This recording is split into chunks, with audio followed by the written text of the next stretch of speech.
Coming up on Guys Talking Sports, we talk about the Super Bowl. Denver is now the NFL champions. We're also going to talk about Carolina and what they need to do in the offseason. We'll also talk about the personal issues involving Johnny Manziel. My guest hosts Adrian Catwell and Earl Ross join me right now, and that's on Guys Talking Sports.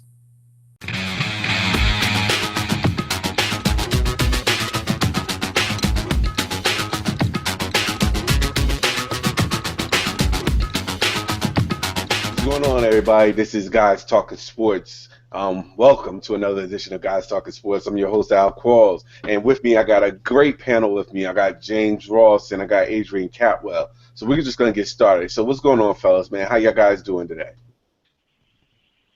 Doing good, man. All is lovely. Yeah, same here. Another Tuesday. Yeah, another Tuesday it is, definitely. We're going to get started. Just going to start talking. We're going to talk about the NFL season now that it's completely over. The Super Bowl, of course, is over with. Denver, of course, beat Carolina very easily, I may add. And I just want to get your guys' take on the Super Bowl in its entirety. And let me just get your thoughts on it, on both Carolina and Denver as well. I'll start with you, Earl.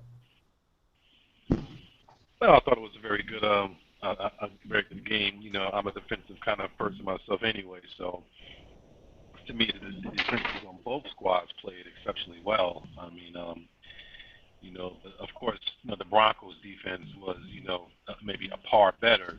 Von Miller and DeMarcus Ware and those boys, man, they really brought the heat on them. I mean, you could tell definitely, the first quarter and a half, they pretty much shut down the running game, cut off all those lanes, and didn't give Cam or his running backs any room to operate. And then once they got away from the running game and got behind by like 10 or 13 points, they forced Carolina to have to come from behind, which they haven't had to really do all season. And you forced, them to throw the ball. And once Cam had to sit there and hold on to that ball a couple of times, he was getting some wood laid on him. And he's been relatively untouched for the last, I probably want to say, good 2 months out the season. But in the Super Bowl, man, the Broncos brought the heat. I mean, they shut the run. You couldn't really pass or do anything. And I mean, you was kind of hoping and waiting for, maybe Cam might be able to, fourth quarter, pull it up, because the game was still up for grabs up until maybe like the last 4 to 5 minutes of that fourth quarter. So in my opinion, it was for anybody easy stretch, but you have to credit the defense, and really the defense on both sides, because the Carolina Panthers pretty much shut down Peyton Manning to the point where they didn't want him to even throw the ball. They just ran the ball, just to kind of not even build upon a lead until maybe the last few minutes, but really just hold the lead. But it's a defensive game. I like defensive games, and all credit is due to the Gary Kubiak and the Denver Broncos. They really laid the wood on those guys. Really laid the wood on Cam Newton, and turned Cam Newton into the pouty Cam Newton that he was his first few seasons in this league. So, I mean, you are what you are, like he said he is, and he turned right back into who he was. Ace, I want to get your take on it as well. Once again, this was definitely a defensive Super Bowl. If defense wasn't your forte or your cup of tea, this definitely wasn't a game for you. It's a breath of fresh air to see defenses shine in professional football, especially in the NFL. Don't mind it so much in the college game, just because it's the entertainment, it's the fun factor, it's the atmosphere. In the NFL, you want to see the best of the best. You want to see the chess match of the defenses on either team trying to stifle and make things difficult for the offenses, and that's exactly what happened on both sides of the ball. Unfortunately,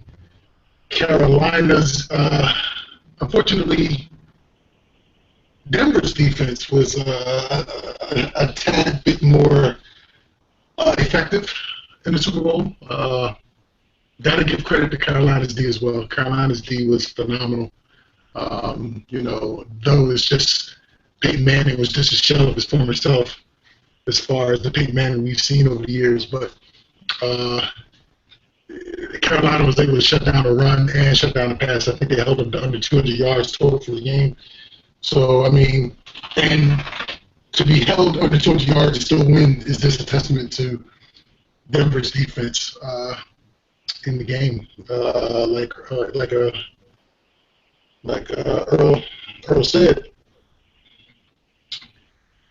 the defense for Denver was just, Von Miller played lights out, DeMarcus Ware played lights out, the corners, the DBs were, they played exceptionally well. I did think that, Denver had the majority of the bounces or the go their way. They say in order to win a football game, you have to win at least two sides, 2/3 of the side of the ball. And unfortunately, Carolina didn't win any sides of the ball, offensively, defensively, or special teams. You don't let a punt return gaff while you assume that they're going to fair catch the punt because the two guys are around them, and then they automatically just run the ball back 67 yards and give up 3 points that way, or a sack fumble which led to a touchdown. There's nothing that Denver's offense did against Carolina that put them in jeopardy to lose. It was just the mental breakdowns by the special teams, the offensive line not doing what they needed to do. The Carolina's offensive coordinators and offensive staff did not do anything as far as trying to adjust their offense to try to slow down Von Miller and DeMarcus Ware. You would think that they would have did a lot more short passes to get the ball out of Cam's hand a lot quicker. But unfortunately, they stuck true to their game plan because technically, like Earl said, up until mid-fourth quarter, they still had an opportunity to win. So there was no sense to change their offensive philosophy. But I think if they would have made some tweaks and did things a little bit differently, it would have slowed down Von Miller. It would have slowed down DeMarcus Ware just a tad, give the offensive line a little bit more help, and might have allowed Cam to do a little bit more. But, Carolina's young. As long as that core of stars stays on both sides of the ball, that team is destined to go back to many Super Bowls. As long as everybody stays healthy and stays there, I look forward to seeing them doing some really good things in the future. But we got to tip the hat to the Denver Broncos and playing a lights out season despite all their injuries and things of that nature. You can't take anything away from them as well. I just co-sign with both what you're saying.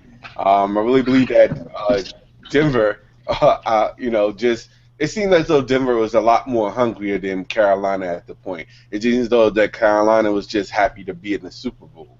But it looked like Denver was playing with a lot more passion, a lot more aggressive. Like they came out the gate saying that this is what we're going to do and how we're going to do it. And I agree with you, Adrian, about the adjustments not being made. Like Carolina, I think it's more like you said, they were sticking to their guns to the point where it got them to the dance. But at that point, you had to make some type of adjustments because right now you're trying to play to win the game. And it seems though that they didn't make any adjustments to win the game.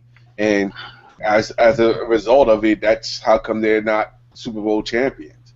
So it's funny. The whole thing about Denver doing what they need to do, and to be honest, they really didn't do anything except the defense was just lights out.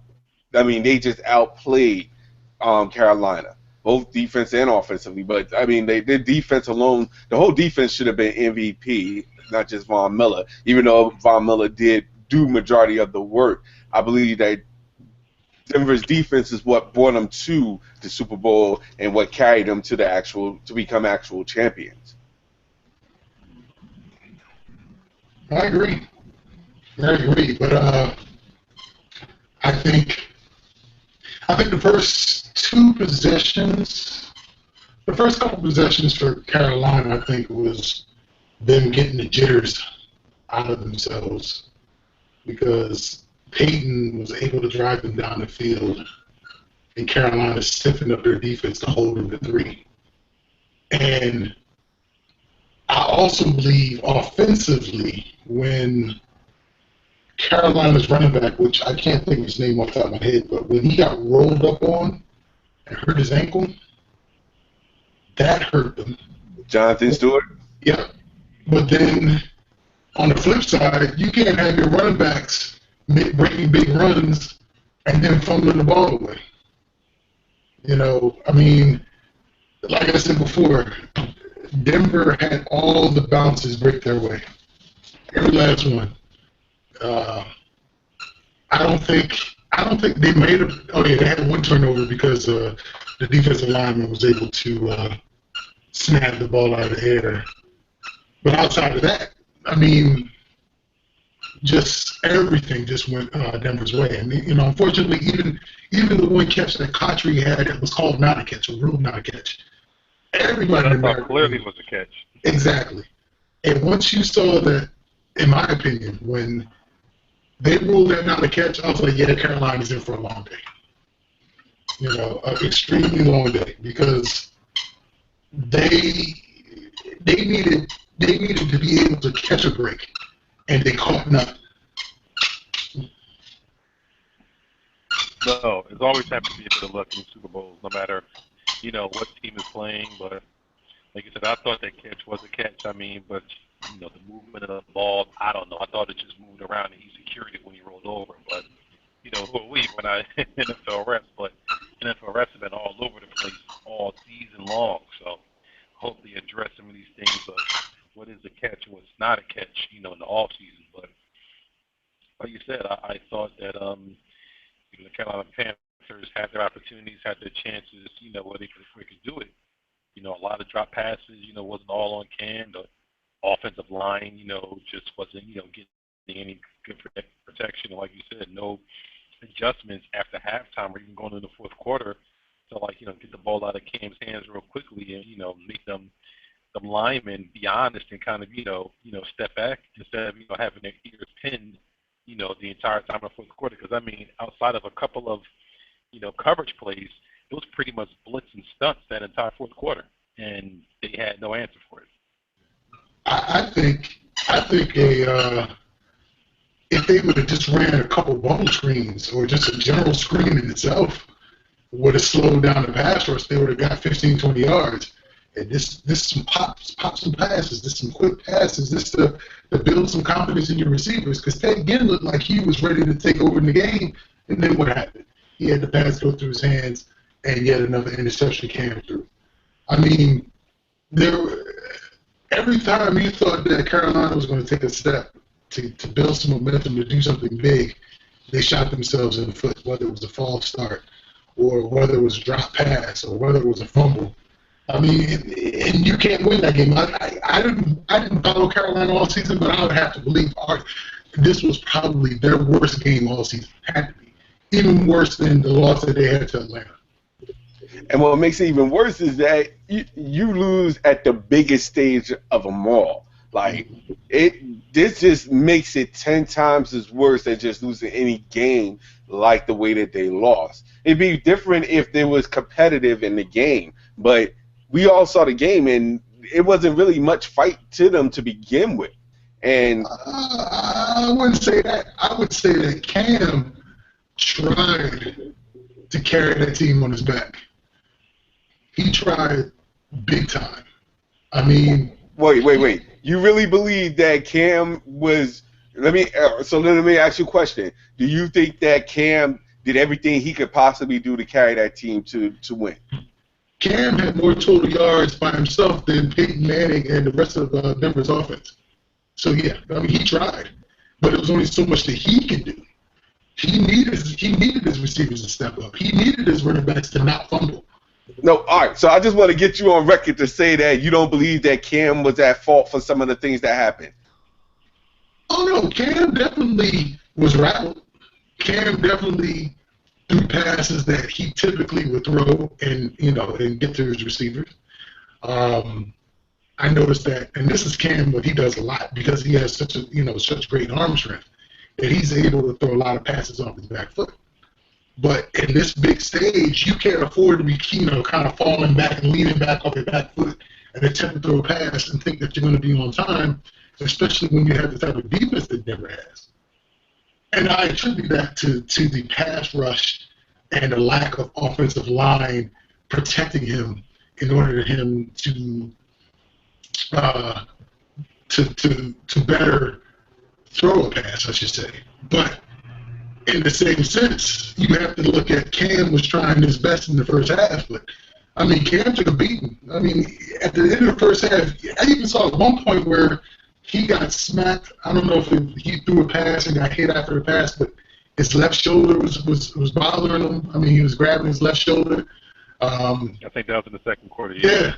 And that was at the time when Cam was running the ball, taking, design quarterback runs and different things. He was really trying his best to really carry the team. But I mean, when the backup running back fumbled, he got the ball back, but then fumbled again on the following drive, or it might have been even on that same drive. I'm not even sure. Receivers dropping the balls. I mean, he tried. I will give him that much. I mean, but you could sense the frustration in the third and fourth quarter because I mean, the Denver's defense was discipling. I just wanted to make sure see if I had you on record as saying. Now I look. I'm not saying that it was Cam. I'm not saying that Cam. To be honest, I think it was just the whole team debacle wasn't ready for this type of game. Like that's how I see it. I think Carolina wasn't just. I don't think they was ready for this game at all. I think that, like you said before, maybe the first couple of plays to get the jitters out, but I don't think that. Not at the magnitude, not at the level that Denver was on. That's pretty much how I see it. I don't think Carolina could match the intensity that Denver put on them. And that's, I mean, like by halftime, you could already sense that I just didn't see Carolina mounting a comeback anytime soon. And that's just my opinion. But by halftime, I already kind of like said, all right, I already know how this is going to end. Yeah, I have to agree. I think when you saw even in going into the third, going to the fourth quarter, when it looked like every time they were trying to get something going, penalty, turnover, or just a bad, or just a loss in yards, you can definitely see the body language, especially on Cam. His body language was not looking good and going into the fourth quarter. He's your leader of the team. And he was supposed to feed them. I saw nobody on the sideline getting in people's faces saying, rah, rah, rah, come on, this game ain't over. There was nobody on that sideline that was getting the troops charged up, fired up, like, yo, you see this? We're playing bad, and we're still in this game by, we're still in 10-point shouting distance. I saw nobody on the sideline really getting into people's asses about, step up and let's get it going. It was just they would just go out. You see, pissed off faces, the shoulders, hands on hips. There was nobody in there, rallying the troops. Like, come on, let's get this money. Come on. Well, I think it's very deliberating for Carolina, especially when they came out in the third quarter and Cam completed that long pass to the wide receiver who ended up not being able to come back to the game because he suffered concussion-like symptoms. Now, mind you, Carolina really got exposed for not having a true number one receiver. I think having Kelvin Benjamin back next season will make them even tougher to beat because now they will have a true, legitimate number one receiver, and I think they're really going to go out there and try to get somebody to complement Kelvin Benjamin. I don't know if they're going to do it as far as the draft, but I think they're going to go out there and acquire somebody via free agency to be that number two dude, because they need. And I'm not taking anything away from Kotri. I'm not taking anything away from the dude that had the concussion because I didn't even know who he was prior to the Super Bowl. I'm not taking anything away from the receivers that he had, but it's obvious that he didn't have somebody other than Olsen that he felt 100% comfortable with to be a receiver. And once Denver took Olsen out of the game and left it in the hands of Kotri and this other dude, Talkin, and we all know Talkin is not nobody's true number two receiver. He's never really established himself as a receiver in the NFL. He's always been that punt returner, kick return specialist. that he wanted to shed that and become a receiver, which he had a decent year. I'll give him that. But he's not a number 2. That's going to be the biggest thing. If they had a receiver, if they had somebody other than Olsen, and they had an offensive line who stepped up and was able to kind of neutralize some of the speed of Von Miller and DeMarcus Ware, they might have had a chance. I'll give them might. I don't think they might have won because you still got to count all the turnovers and things of that nature that you really can't justify, I should say. Hey, all no, if they didn't get rid of my boy Steve Smith like they did 2 years ago, he would have been on the sideline in some people's asses.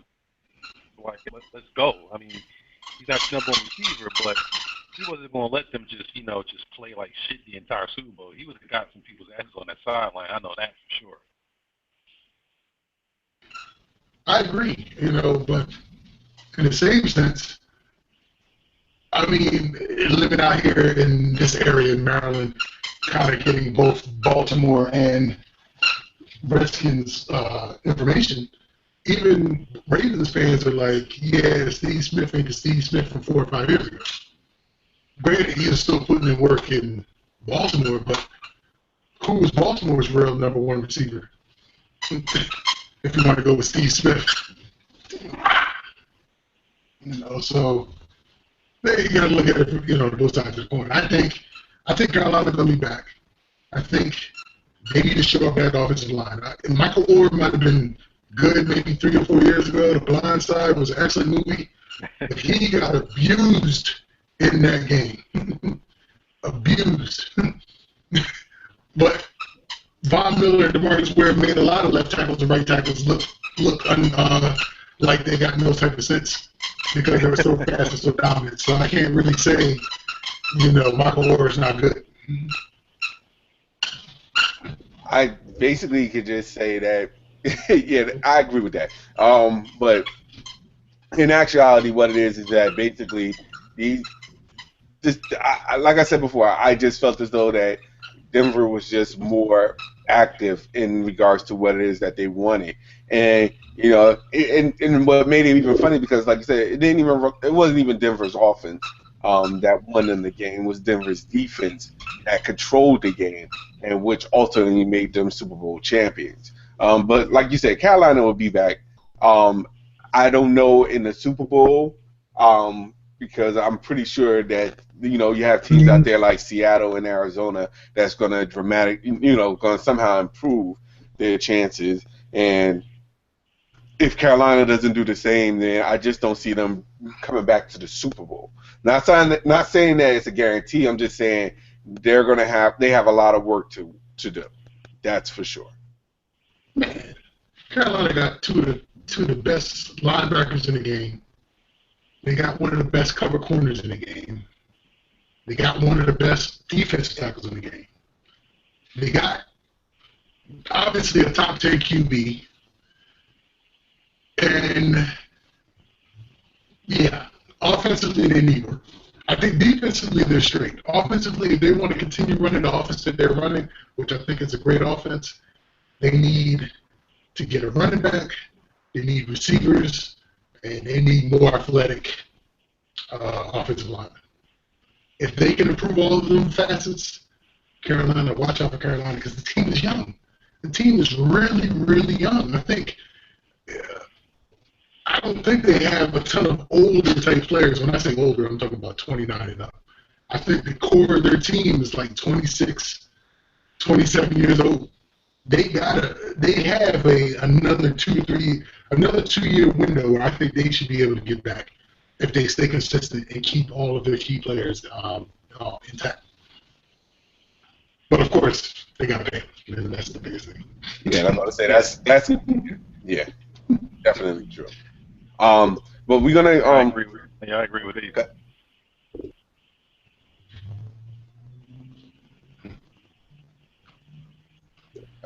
Earl, you saying something? I'm sorry. No, I said not just I agree with Ace. Oh, okay. All right. No, I agree with that too. So staying on the topic of the NFL, we also got to talk about, of course, the incident involving Johnny Manziel. I'm not saying that I'm shocked in regards to this, but with the news reports of him, you know, doing what he's doing with the domestic dispute with his, I guess, I'm saying former ex-girlfriend. It seems though that the Browns are scheduled to release him. I just want to get your take on Johnny Manziel. I'll start with Ace since I spoke with Earl first the last time. So Adrian, I'll get your input on that. Okay. I thought this was very interesting. I heard this on the radio. I forgot who I was listening to. I'm not sure if it was the ESPN 980 DC radio personalities or it was one of the national ESPN broadcasts. But either way, somebody said that, what's my dude, my quarterback that San Diego drafted that flamed out like after 2 years? Ryan Leaf? Right. He said, I knew that. They said Ryan Leaf says that Johnny Manziel is like looking in the mirror, and if he doesn't get his act together, he's going to end up like me. This came out of Ryan Leaf's mouth. Let that soak in. I don't know if you guys heard that, but I heard that. I say let that soak in. If you got Ryan Leaf, this joker who ended up going to jail and doing all this type of stuff, saying it's like looking into a mirror. If Johnny doesn't take a step back and try to figure something out and get his act together, I mean, not only is he going to kiss football goodbye, he might as well just kiss freedom goodbye for a little while, because he may be facing jail time because I recently heard that his ex-girlfriend lost hearing in her ear. Supposedly, I guess he smacked her upside the head or something like that, and she lost it. But she said eventually she'll get it back, but it's going to take a while for her to get the hearing back in the ear. But that's a serious assault. Dude is definitely going down an extremely slippery slope.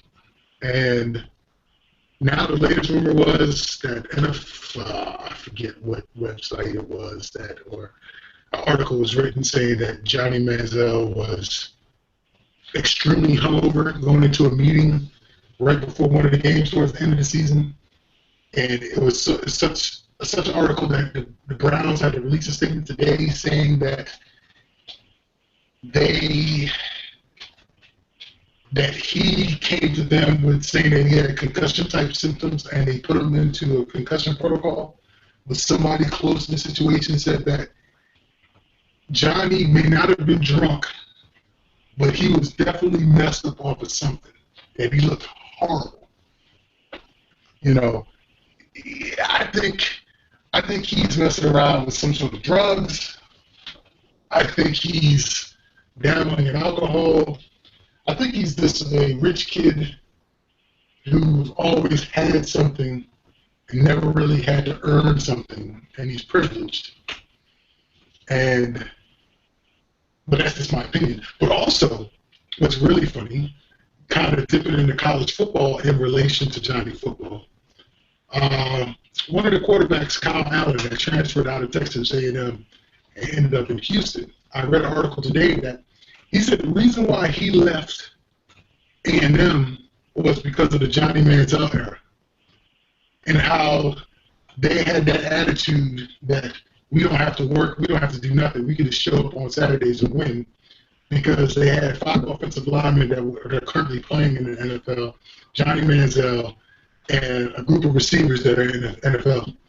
And that the culture that Johnny and all those players had at Texas A&M is what's ruining Texas A&M now.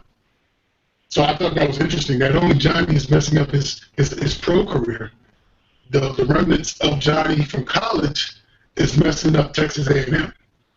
So, I mean, dude is just really toxic at the moment. I mean, is this crazy? Hold up.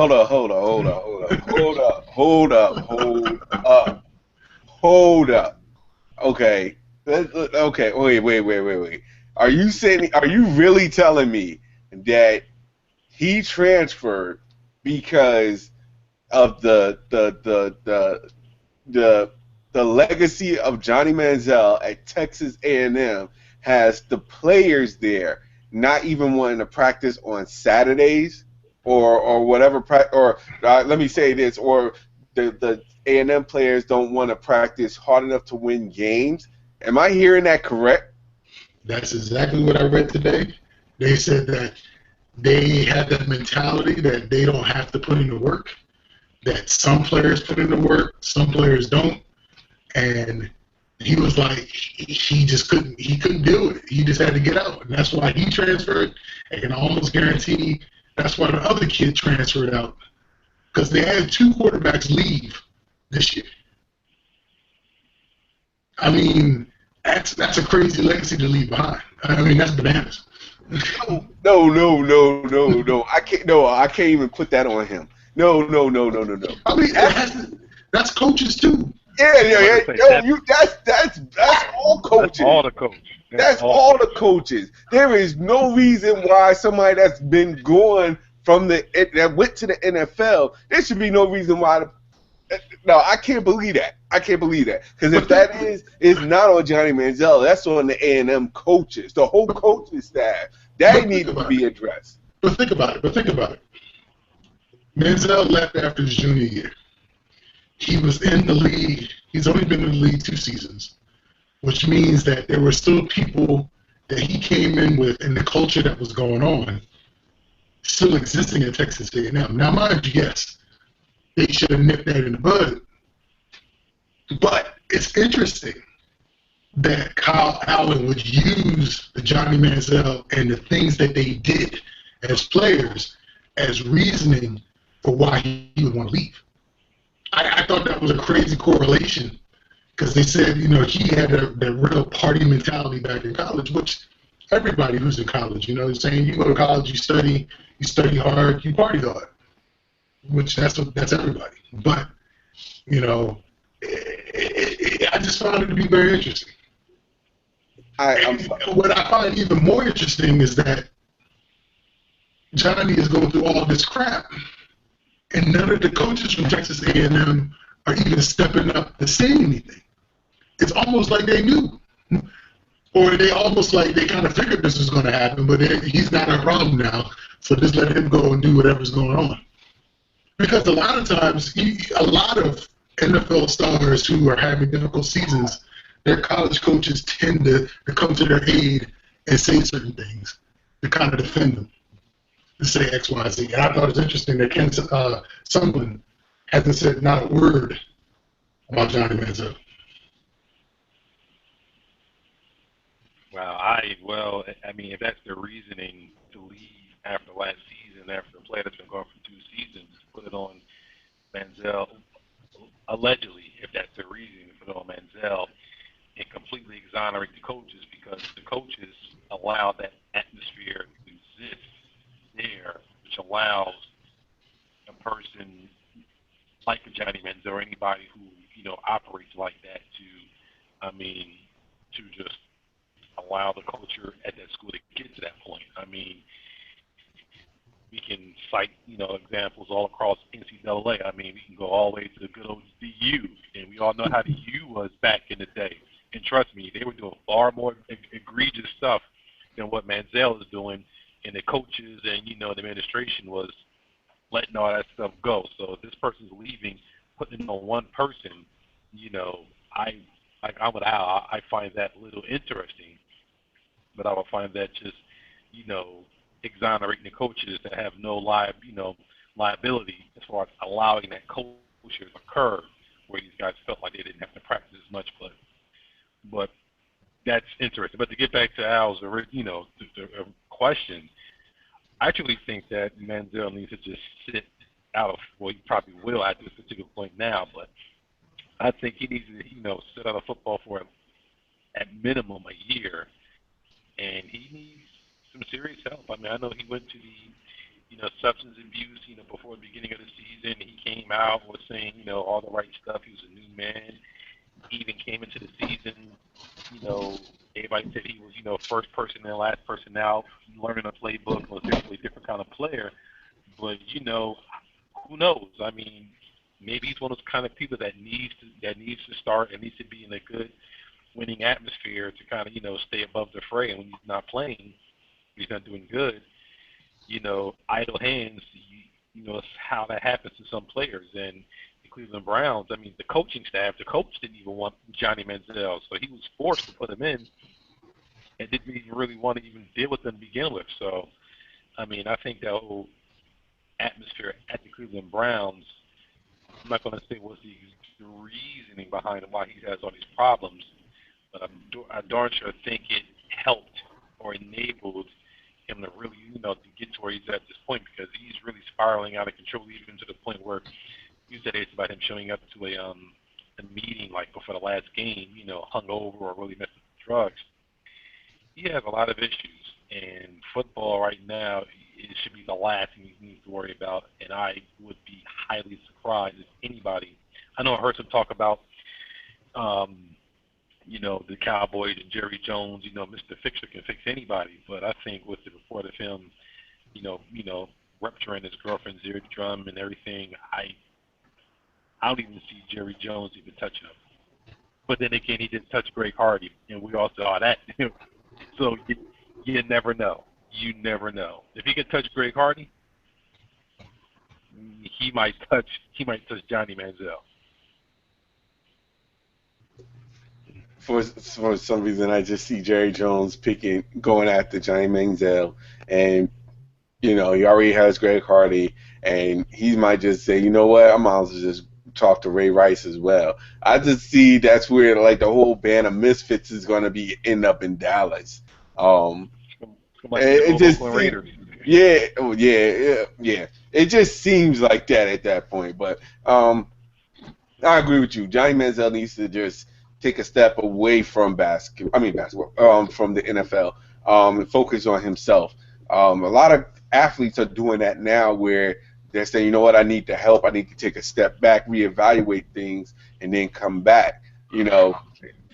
Case in point would be the one person I can think of off the top of my head is Adam Pac-Man Jones, and he was definitely a loose cannon as well. But he took a while back before coming back to the NFL. Unfortunately enough, someone like the Bengals took him.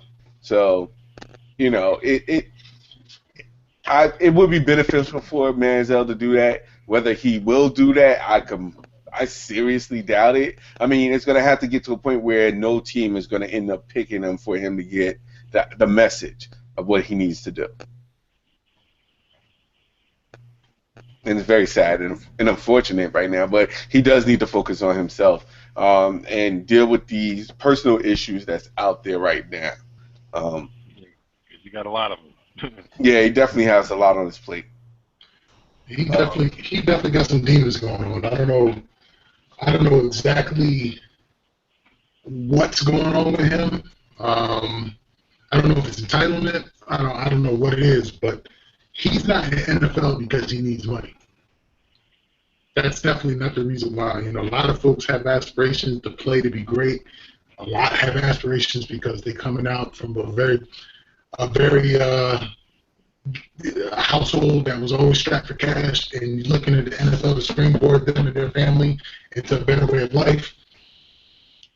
I thought I heard him say, I think it was Saturday, I was listening to ESPN on the radio, and they were saying that Manziel said that the one thing in life that he truly loves doesn't love him back, and that's football.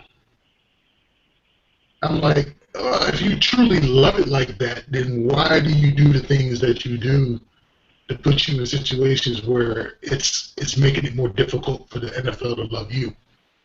If you put NFL on such of a high pedestal, then you would do everything to cover it and to make that into what you want it to be. But yet he always puts himself in situations where the NFL is going to have to sit there and it's kind of like, yeah, dude, you're going to need to go ahead and take care of your business, because we can't have you destroy the shield of the NFL based off all these little things that you're doing. It's crazy. Just like I think the NFL just passed the rule now that they're banning all potential players who are going to the combine who've had some sort of domestic abuse case or some other charges brought against them, they can't be invited to the combine. I mean, the NFL are taking steps to get rid of this sort of behavior, so it doesn't keep putting chips in their shield because of all the things that are going on. Now that would be interesting to see how they would incorporate that, because I'm wondering. I'm interested to see it. That's an interesting step for them to take, because how would that work for like free agents or players that's already on the team? Is this? I mean, I understand from the combine how that would work, but it'd be interesting to hear more about that, to see if they're progressive to make it a rule like that for players in the league that are in the league right now.